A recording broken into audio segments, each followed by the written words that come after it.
The Honorable Kamla Persad Bissessar, the Prime Minister of the beautiful Twin Islands of Trinidad and Tobago. But what do we know about this woman? We know that she's very small in stature, but she's very powerful. So in today's video, come with me on this journey so we can learn about this Caribbean queen together. The Honorable Kamla Persad Bissessar, born April 22nd, 1952, often referred to by her initials KPB, is a Trinidadian lawyer, politician, and educator who has served as the Prime Minister of Trinidad and Tobago since 2025. She previously held the premiership from 2010 to 2015. She was the country's first female prime minister, attorney general, and opposition leader, the first woman to chair the Commonwealth of Nations, and the first woman of Indian descent to be a prime minister of a country outside of India and the wider subcontinent. Kamla became political leader of the United National Congress (UNC) in 2010. After her party lost the 2015 general elections, she served as leader of the opposition in the House of Representatives. After leading the UNC to victory in the 2025 general elections, she was again sworn in as Prime Minister on May 1st, 2025. In 2011, Kamla was named the 13th most influential female leader around the world by Time magazine. When Kamla was 16, she wanted to go to the United Kingdom to further her studies, but her traditional father and uncles insisted she stayed in Trinidad and Tobago.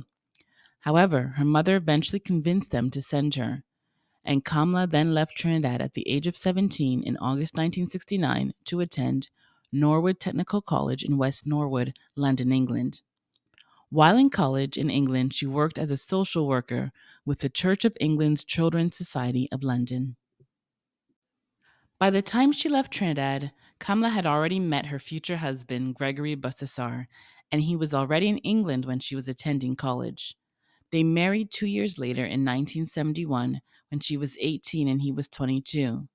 They later left England for Jamaica, where they spent 14 years. In Jamaica, she attended the University of the West Indies in Mona and graduated with a Bachelor of Arts in 1974 and a postgraduate diploma of education in 1976. After graduating, she taught at St. Andrew High School in Kingston and at the University of the West Indies in Mona, and she was also consultant lecturer at the Jamaica College of Insurance. She was the youngest lecturer at the age of 25 to ever teach at the University of the West Indies.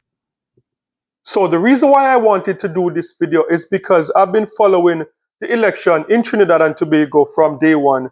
And when the result came out and we saw that the new prime minister would have been Kamla Persad Bissessar, like the reaction online, I've been following everything. But one of the things that I realized is that there's a split. There's like 50% of Trinidad and Tobago loving her, and then there's another 50% that don't care much about her.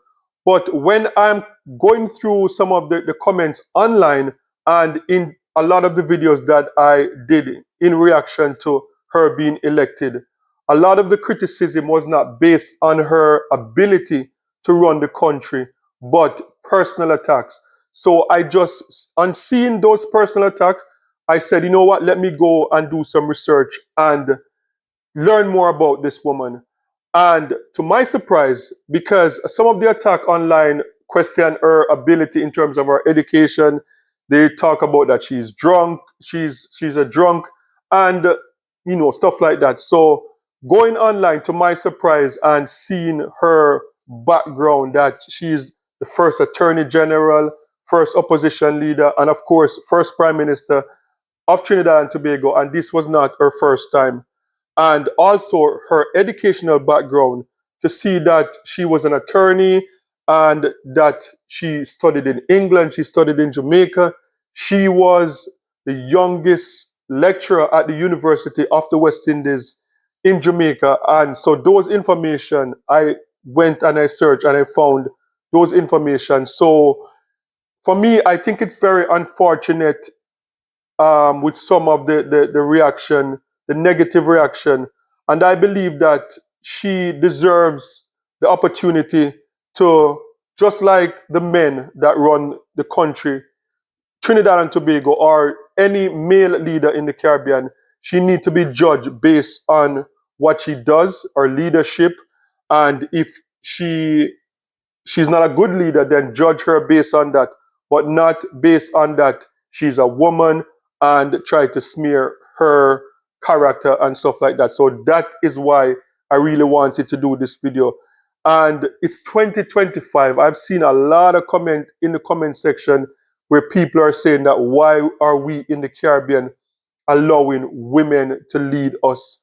And I can't believe that in 2025 we're still having this conversation, because as we know, in the Caribbean, if you are from the Caribbean, you would know that for most islands in the Caribbean, up to 70% of the tertiary level educated people in the Caribbean are women.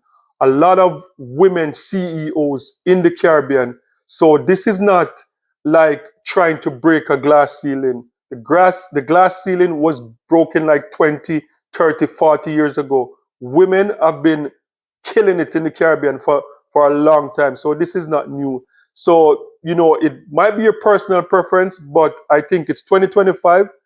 As I said, give her the chance to run Trinidad and Tobago, and judge her based on what she does in terms of running the country, and not because she's a woman or not because of her race and stuff like that. So that is why I wanted to do this video. So guys, sound off in the comment section and let me know your thoughts on this video.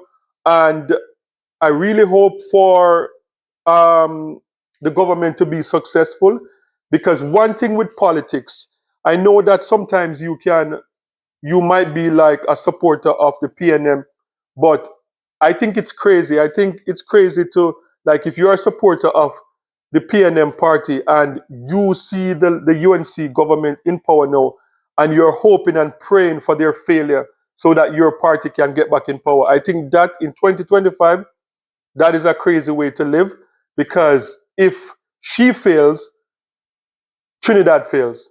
So I believe that people should wish her the best and to wish her success in whatever she does, and judge her based on what she's doing and not because she's a woman. So that was my message. Sound off in the comment section and let me know your thoughts on this. And don't forget to like, share, and subscribe for more amazing content. And remember, peace. I'm out.